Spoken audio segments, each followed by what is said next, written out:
Hello, हाय, नमस्कार मंडळी. चला तर आज आपण फक्त आणि फक्त 10 ते 15 मिनिटात तयार होणारी आणि फक्त 3 साहित्य वापरून तयार होणारी, तोंडात टाकताच विरघळणारी अशी पौष्टिक बर्फी बघणार आहोत, कारण ही गव्हाच्या पिठापासून तयार होते. हो, गव्हाचं पीठ, तूप आणि साखर एवढ्याच गोष्टींपासून आपण ही अगदी मस्त मार्केट स्टाईल परफेक्ट अशी गव्हाच्या पिठाची बर्फी बघणार आहोत. खूप जास्त सॉफ्ट होते, बघू शकता.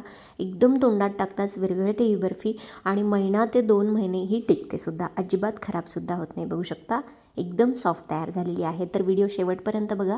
सगळ्या टिप्स व्हिडिओमध्ये तुमच्यासोबत मी शेअर केलेल्या आहेत. तर सगळ्यात आधी गॅसवरती एक कढाई किंवा पॅन ठेवलेला आहे. पॅनमध्ये आपण 2 ते 3 चमचे इथे साजूक तूप घालणार आहोत. तर अगदी कमी तुपात तयार होते ही बर्फी. तूप हलकंसं गरम झालं की आपण त्याच्यामध्ये 1 कप गच्च दाबून भरलेला आहे कप मी. 1 कप घेतलेलं आहे गव्हाचं पीठ. यामध्ये तुम्ही जर तुम्हाला बर्फीमध्ये थोडंसं टेक्स्चर हवं असेल, खुसखुशीत बर्फी हवी असेल, तर 2 चमचे तुम्ही बारीक रवासुद्धा घालू शकता. आता हे जे गव्हाचं पीठ आहे तुम्हाला 12 ते 15 मिनटं छान मंद गॅसवरती याचा बदामी रंग होईपर्यंत भाजून घ्यायचं आहे. जर तुम्हाला थोडंसं गव्हाचं पीठ भाजायला अवघड जात असेल तर इथे सुरुवातीला तूप नाही घातलं तरीही चालेल. म्हणजे कोरडंच गव्हाचं पीठ भाजून घ्यायचं, म्हणजे मग व्यवस्थितपणे छान ते रोस्ट होतं. तर मी थोडंसं तुपाचा फ्लेवर याच्यामध्ये अजून जास्त उतरावा म्हणून तूप घातलेलं आहे. अजून आता 12 ते 15 मिनटं छान याला आपण मंद गॅसवरती भाजून घेणार आहोत. या बर्फीची चव गव्हाचं जे पीठ आहे त्याच्या भाजण्यावरच आहे, तरच ती बर्फी खाण्यास छान लागते. नाहीतर पीठ जर थोडंसं कच्चं राहिलं तर मग आपली पीठ असल्यासारखी किंवा कच्चं पीठ लागल्यासारखी पिठाळ अशा चवीची बर्फी तयार होते. त्यासाठी भाजण्याची मेहनत इथे आहे. आणि हो, हे गव्हाचं पीठ भाजत असताना कुठेही गॅसची फ्लेम वाढवायची नाही, अगदी मंद गॅसवरती सगळी प्रोसेस करायची आहे. तर 12 ते 15 मिनटं टोटल इथे झालेली आहेत. मस्तपैकी बदामी रंगावरती आपलं गव्हाचं पीठ छान इथे भाजून तयार आहे. आणि आधी बघू शकता तुम्ही, आधीचा रंग एकदम पांढरा शुभ्र होता, पण आता मस्त बदामी रंगावरती हे तयार झाले. त्यानंतर आपण इथे अर्धा कप घेतलेली आहे पिठी साखर. पिठी साखरेच्या ऐवजी तुम्ही इथे गुळाची पावडरसुद्धा वापरू शकता, जर तुम्हाला साखर नको असेल तर. तर इथे प्रमाण खूप जास्त सोपं आहे. 1 वाटी गव्हाचं पीठ असेल तर अर्धी वाटी तूप लागणार आहे. अर्धी ते पाऊण वाटी खूप जास्त झालं तर.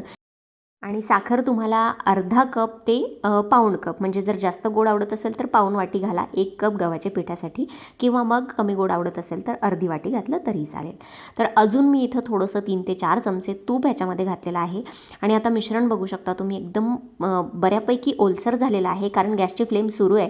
आता आपण गॅसची फ्लेम बंद करूया, कारण याच्यामध्ये तूपही घातलं आहे, साखरही घातली आहे आणि मस्तपैकी हे जे पीठ आहे ते आळून आलेलं आहे. आता आपली ही बिना पाकाची बर्फी सेट होण्यासाठी तयार आहे. मस्तपैकी तूप सुटलं आहे. सगळं जेवढं आपण अर्धी ते पाऊण वाटी तूप घेतलेलं होतं, थोडं थोडं जेव्हा पीठ आपण भाजत होतो तेव्हा थोडं थोडं करून याच्यामध्ये मिक्स केलेलं आहे. आता आपण एका तूप लावलेल्या भांड्याला किंवा डिशमध्ये हे जे सगळं बर्फीचं मिश्रण आहे ते अशा पद्धतीने थापून घेणार आहोत.